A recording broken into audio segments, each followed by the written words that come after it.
마태복음 17장 1절에서 13절을 다 같이 함께 읽겠습니다. 엿새 후에 예수께서 베드로와 야고보와 그 형제 요한을 데리시고 따로 높은 산에 올라가셨더니 그들 앞에서 변형되사 그 얼굴이 해같이 빛나며 옷이 빛과 같이 휘어졌더라. 그때에 모세와 엘리야가 예수와 더불어 말하는 것이 그들에게 보이거늘 베드로가 예수께 여쭈어 이르되 주여 우리가 여기 있는 것이 좋사오니 만일 주께서 원하시면 내가 여기서 초막 셋을 짓되 하나는 주님을 위하여 하나는 모세를 위하여 하나는 엘리야를 위하여 하리이다.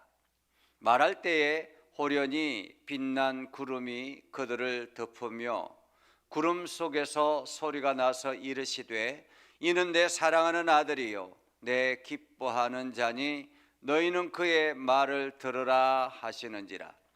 제자들이 듣고 엎드려 심히 두려워하니 예수께서 나와 그들에게 손을 내시며 이르시되 일어나라 두려워하지 말라 하시니 제자들이 눈을 들고 보매 오직 예수 외에는 아무도 보이지 아니하더라. 그들이 산에서 내려올 때에 예수께서 명하여 이르시되 인자가 죽은 자 가운데서 살아나기 전에는 본 것을 아무에게도 이르지 말라 하시니 제자들이 물어 이르되 그러면 어찌하여 서기관들이 엘리야가 먼저 와야 하리라 하나이까? 예수께서 대답하여 이르시되 엘리야가 과연 먼저 와서 모든 일을 회복하리라. 내가 너희에게 말하노니 엘리야가 이미 왔으되 사람들이 알지 못하고 임의로 대우하였도다. 인자도 이와 같이 그들에게 고난을 받으리라 하시니 그제서야 제자들이 예수께서 말씀하신 것이 세례 요한인 줄을 깨달으니라. 아멘. 오늘도 하나님의 은혜가 여러분의 삶 가운데 가득하기를 바랍니다. 여러분을 통해서 하나님의 영광 나타나기를 주님의 이름으로 축복합니다.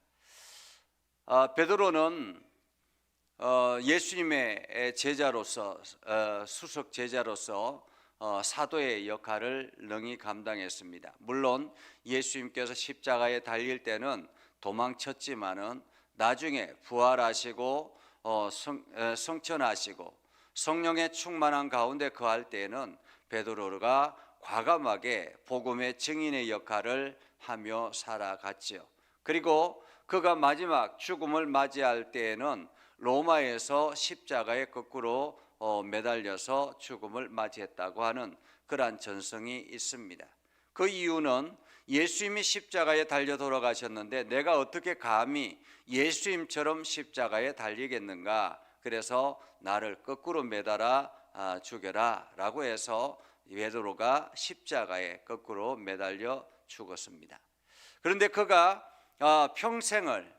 인생의 평생을 마음속에 간직하고 기억하고 믿음으로 고백했던 장면이 오늘 본문의 장면입니다. 그래서 우리가 베드로서를 보면 편지를 보면 오늘의 장면을 생생하게 기억하고 그래서 우리가 보고 듣고 그것을 지킨다라고 이야기하는 그러한 말씀을 기억합니다.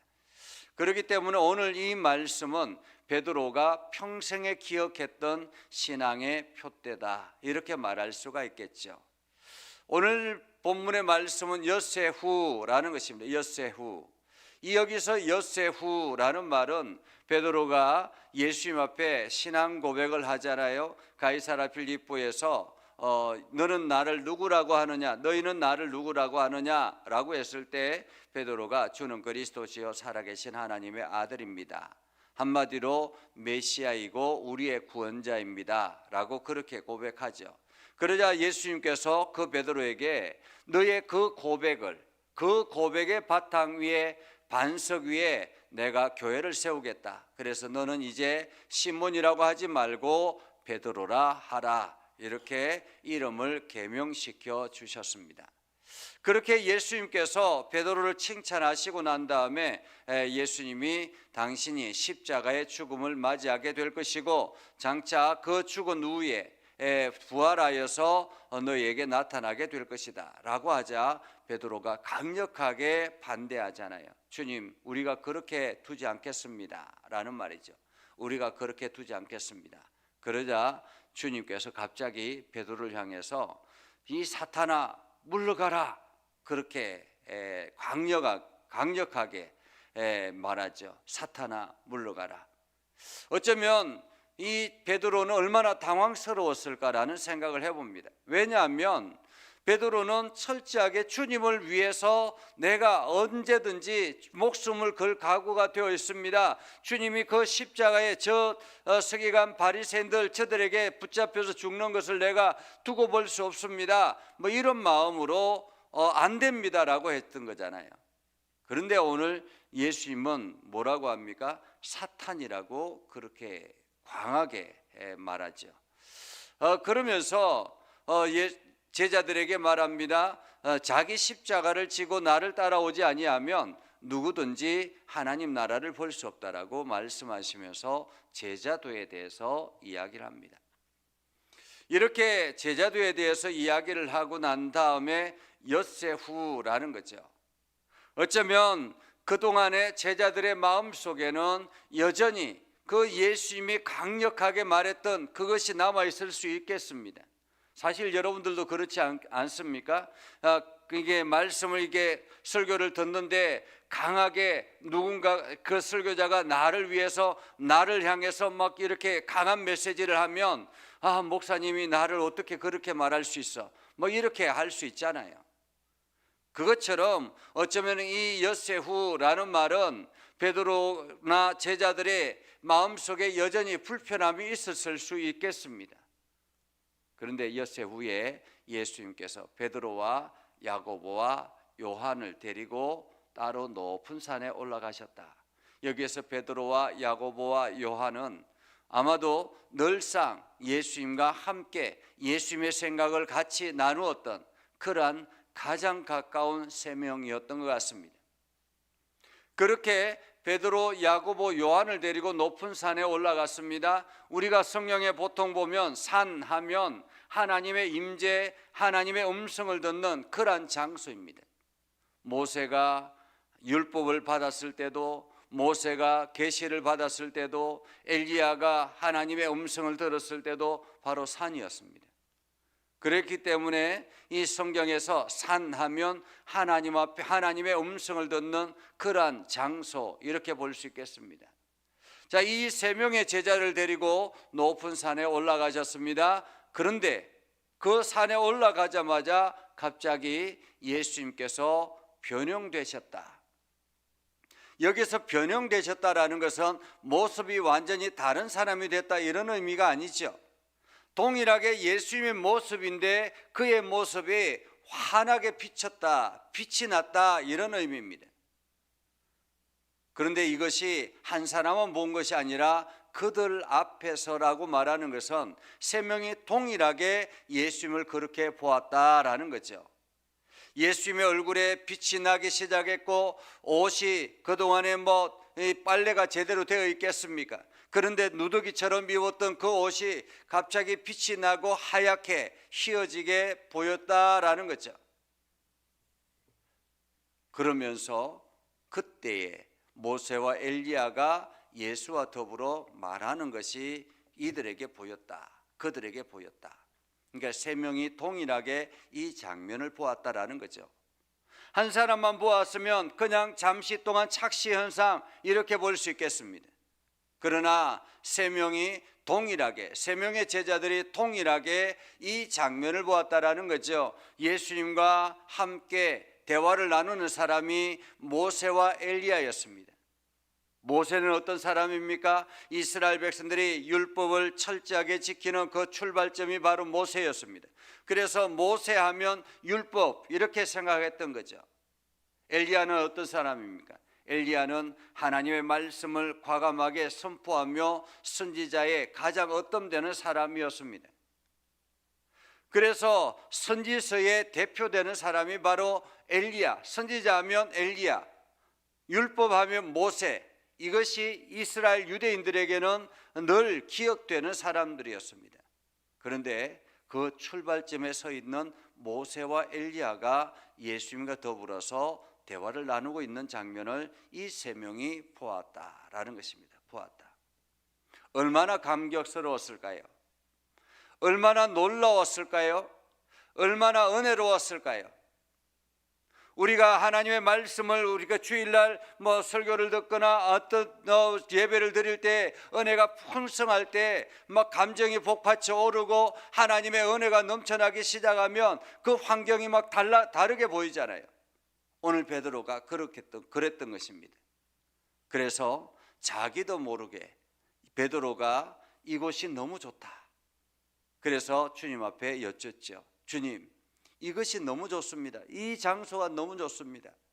주님께서 원하시면 여기에 초막셋을 짓고 하나는 주님을 위하여, 하나는 모세를 위하여, 하나는 엘리야를 위하여 그렇게 하겠습니다. 내가 열심히 초막셋을 짓겠습니다. 믿음의 결단을 하는 거죠. 내가 수고하고 애써서 충분히 봉사하여서 주님을 위해서 이 모든 일을 하겠습니다라고 합니다. 그런데 그 말이 끝나기도 전에 하늘에서 구름이 쫙 몰려오기 시작했습니다. 구름이 몰려오기 시작하면서 하늘에서 음성이 들립니다.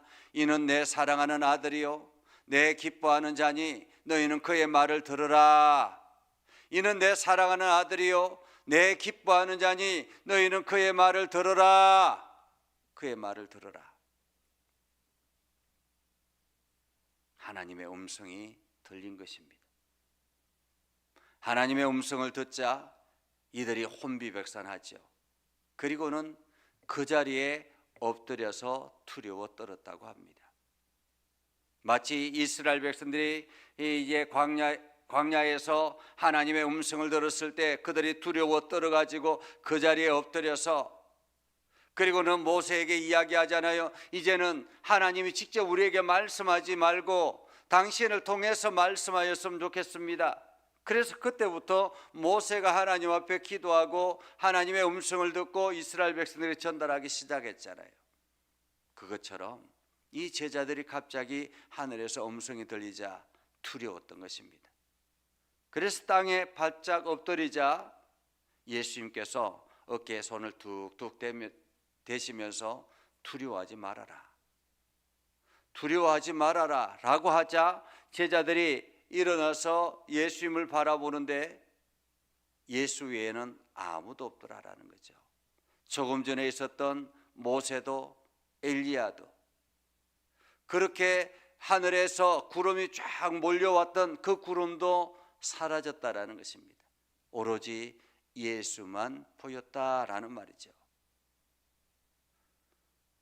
이 말씀은 어쩌면 우리 인생 가운데 여러 가지 다양한 형태로 우리에게 나타날 수 있지만은, 그러나 우리가 진정으로 바라보고 나아가야 되는 것은 주님 한 분밖에 없다라는 것을 말씀하기도 합니다. 예수 외에는 아무도 보이지 않더라.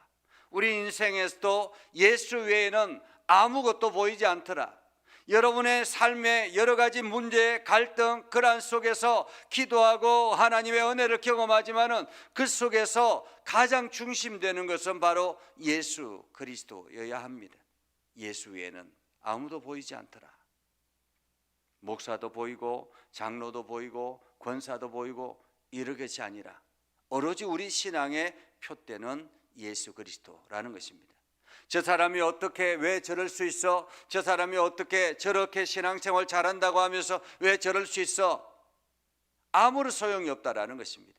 우리가 바라볼 것은 오로지 예수 그리스도라는 거죠.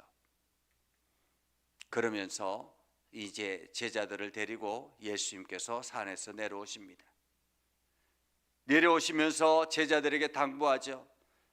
인자가 죽은 자 가운데 살아나기 전에는, 내가 죽었다가 살아나기 전에는 이것을 아무에게도 말하지 말아라. 아무에게도 말하지 말아라. 그러자 제자들이 묻습니다.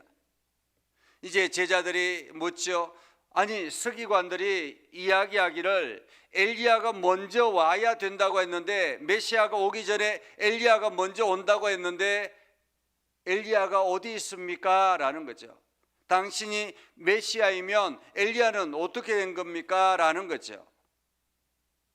아마도 이 제자들은, 3명의 제자들은 이는 내 사랑하는 아들이라 라고 말씀하시는 하나님의 음성을 듣고, 아, 예수님이 진정으로 메시아구나 라는 것을 깨달았을 것입니다.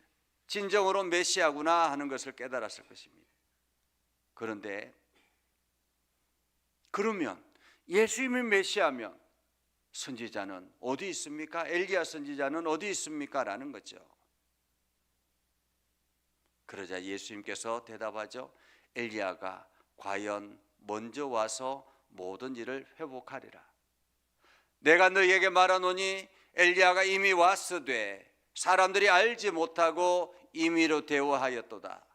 인자도 이와 같이 그들에게 고난을 받으리라. 엘리야가 왔는데도 불구하고 자기 생각대로 엘리야가 보이지 아니하니까, 우리와 동일한 사람처럼 보이니까 엘리야인 줄 모르고 임의로 대우했다라는 것입니다. 그 엘리야가 누구입니까? 하나님이 보내신 엘리야, 바로 세례 요한. 제자들이 그제서야 세례 요한인 줄 깨달았다라고 말합니다. 세례 요한인 줄 깨달았다. 아, 요한이 엘리야였구나. 요한이 엘리야였구나. 우리는 우리의 관점으로 성경을 이해하고 우리의 관점으로 성경을 판단하려고 할 때가 있습니다.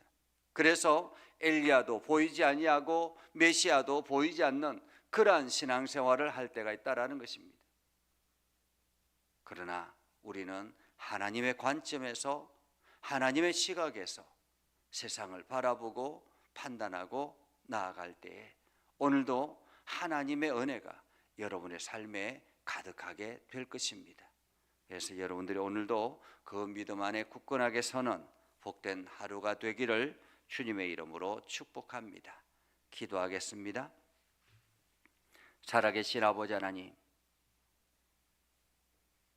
변화산에서 베드로가, 요한이, 야고보가 경험했던 예수님의 모습, 그 다양한 형태의 선지자요 율법이었던 모세와 엘리야가 함께 등장하여서 예수님과 함께 대화를 나누는 그 장면 속에서도 마지막에는 예수 외에는 아무도 보이지 않았던 것처럼 오늘 우리의 인생 가운데 여러 가지 문제들을 가지고 많은 경험들을 하지만 그 중심에 예수 외에는 아무것도 보이지 않게 하여 주옵소서. 그래서 주님의 말씀만 듣고 주님만 바라보며 주님이 이끌어가시는 대로 순종하며 걸어가는 우리 모두가 되게 하옵소서. 그래서 그리스도의 증인으로서, 하나님의 거룩한 백성으로서, 하나님의 부름받은 사랑하는 아들로서 오늘도 이 땅에서 하나님의 영광 드러내며 나아가는 복된 하루가 되게 하여 주옵소서. 예수님의 이름으로 기도드리옵나이다. 아멘. 이제는 우리 구주 예수 그리스도의 은혜와 하나님 아버지 극진하신 사랑과 성령님의 감화 감동 역사 위로 교통하시며 은혜가 주님의 말씀 듣고 나아가는 믿음의 백성들 위해 하는 모든 일들 위해 영원토록 함께하옵시기를 간절히 축원하옵나이다. 아멘.